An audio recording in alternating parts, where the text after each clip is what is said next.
Shri മഞ്ഞളാംകുവേലി. Sir, കുടിവെള്ളത്തിനായി സ്വന്തം വീട്ടിൽ ഒരു ചെറിയ കിണർ കുഴിക്കണമെങ്കിൽ പോലും സർക്കാരിൽ നിന്നും 3-4 ഓഫീസുകളിൽ നിന്ന് അനുമതി ലഭിക്കേണ്ട ഒരു ഗതികേടാണ് സർ ഇന്നുള്ളത്. ഇത് സർ ഭരണഘടന ഉറപ്പു നൽകുന്ന അടിസ്ഥാന ജീവിതാവകാശത്തെ ലംഘിക്കുന്നതാണ്. കുടിവെള്ളം ഒരു അവകാശമാണെന്ന് സുപ്രീം കോടതി അടക്കം വ്യക്തമാക്കിയ സാഹചര്യത്തിൽ അതിൻ്റെ വിനിയോഗം നിയന്ത്രിക്കുന്ന നയം നിയമപരമായി നിലനിൽക്കുമോ? എന്താണ് സർക്കാരിൻ്റെ അഭിപ്രായം? സാർ, ഓപ്പൺ വെല്ലിന് സാധാരണ നിലയിൽ ഒരു പെർമിറ്റും മേടിക്കേണ്ട കാര്യമില്ല.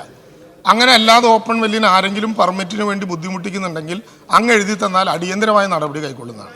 സാർ കുഴൽ കിണറുകൾ വീട്ടിലെ ഗാർഹിക ആവശ്യത്തിന് വെക്കുന്നതിന് വേണ്ടി ഇത്ര വലിയ സംവിധാനം ഒന്നും വേണ്ട. ഭൂജല വകുപ്പിൻ്റെ ഒരു ഫീസിബിലിറ്റി സർട്ടിഫിക്കറ്റ് അടക്കം പഞ്ചായത്ത് സെക്രട്ടറിയോട് അനുവാദം ചോദിച്ചാൽ പഞ്ചായത്ത് സെക്രട്ടറി തരാവുന്നേ ഉള്ളൂ. അല്ലാതെ ഏതെങ്കിലും വ്യക്തിപരമായ അനുഭവം അദ്ദേഹത്തിനോ അദ്ദേഹത്തിൻ്റെ മണ്ഡലത്തിലോ ഉണ്ടെങ്കിൽ അത് എഴുതി നൽകിയാൽ ആവശ്യമായ നടപടി സ്വീകരിക്കുക. സർക്കാരിൻ്റെ അഭിപ്രായം സാർവത്രികമായ എല്ലാ വിഭാഗം ജനങ്ങൾക്കും നമ്മുടെ ഭരണഘടനയുള്ള രാജ്യത്ത് വെള്ളം കിട്ടണമെന്ന് തന്നെയാണ്. ഏതെങ്കിലും കുറവുണ്ടെങ്കിൽ പരിഹരിക്കും.